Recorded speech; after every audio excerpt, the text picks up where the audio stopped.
Shadow Environment Minister Jonathan Duniam joins us and former Howard Government Minister Gary Hargreaves.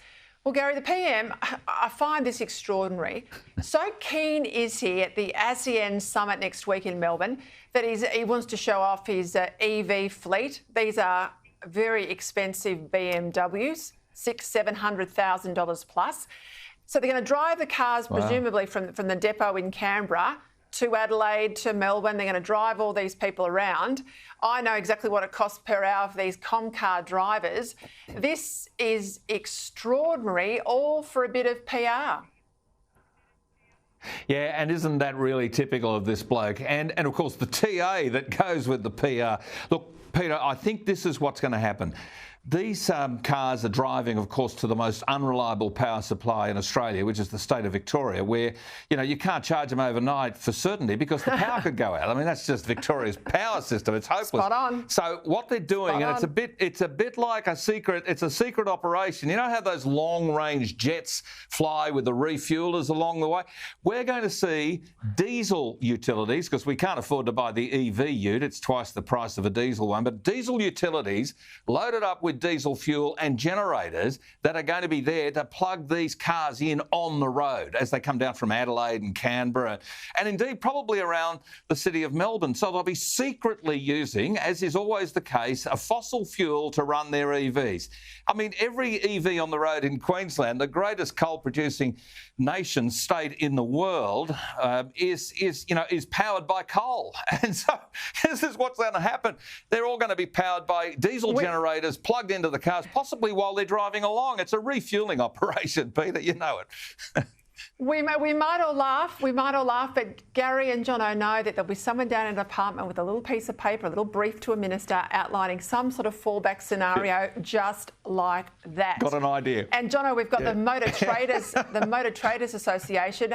They have been arguing, as you know, where is the modelling behind these emissions targets? But they've also come out today to say, now that they've done some analysis, they are the toughest in the world. And I know down in Dunkley, because I particularly went up to speak to people driving big, US-style utes. What do you think about the government's plan to take this vehicle off you? Are you going to buy it again if it's going to cost you $15,000 more? I tell you, if they could have lynched the Prime Minister, they would, right then and there. Yeah, it's a further demonstration of just how out of touch a government can be. I mean, they get this advice from somewhere deep in the bowels of some building here in Canberra, telling them that this is a good idea to meet all sorts of international obligations. But it is, as you say, the toughest in the world. And I've had a series of motor traders through my office, both here in Canberra and down in Hobart. And it isn't going to generate better environmental outcomes. I mean, Gary's just listed out the folly of this pursuit of EVs. Now, I'm not anti-EV. If you want to buy one and if it suits your lifestyle, go for gold. But this regime they're putting in place to foist this upon people isn't going to make people drive EVs. Certainly not the people who opt for the big American-style trucks and cars like that. They have those vehicles for a reason. Often tradies, farmers, people who drive long distances, have great amounts of stuff to lug about. No EV is ever going to be able to do it. These people are just going to hang on to their vehicles longer. And if indeed they do end up having to pay these greater prices for combustion engine vehicles, that cost is going to be passed on to the people they work for, if they're farmers or builders. It's just madness all round, but it's what we're used to now here in Canberra. Yeah. I might add, before the Guardian or the lefties fire up, I was saying figuratively, lynch the Prime Minister. No one suggesting the Prime Minister would be strung up over his cars. But anyway, Gary, what about this recommendation out of the Afghanistan inquiry that our ADF dog handlers, these are people who have dogs that use them for protection of soldiers, let's say, or bomb dogs.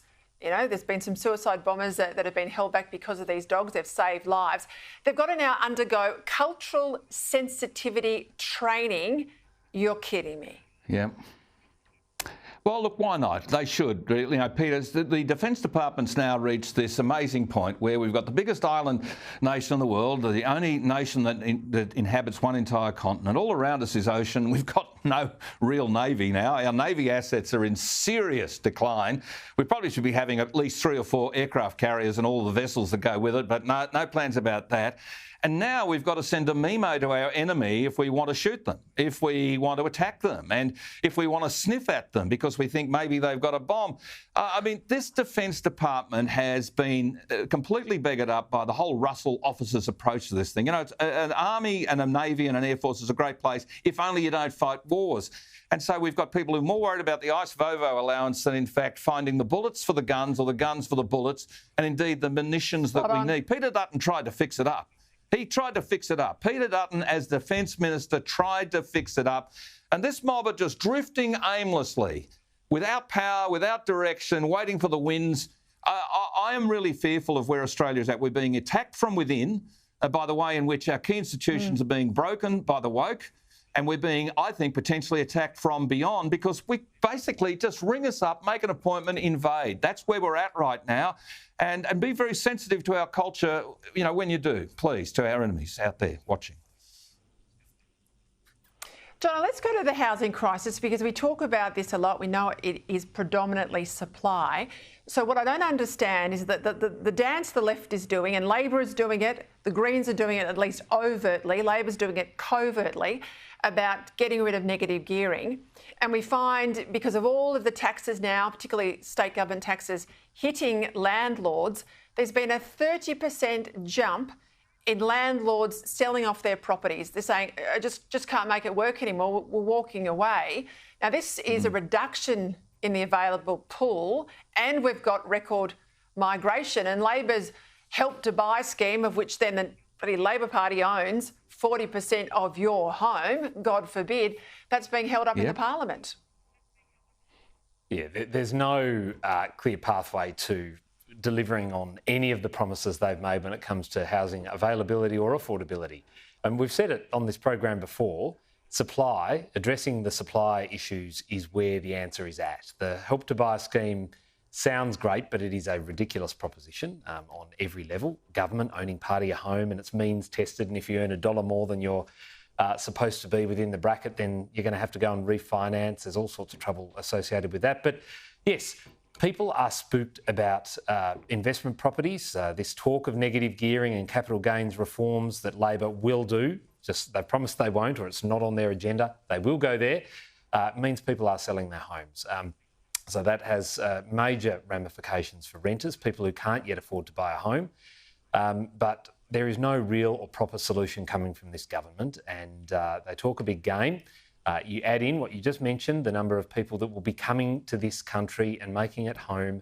We are in big, big trouble, including in regional centres where the same problems are being faced. And I don't think this government takes the issue seriously. It's all about a headline, and seriously, we're the ones who are going to be paying the price. Exactly. John O'Gary, thank you as always.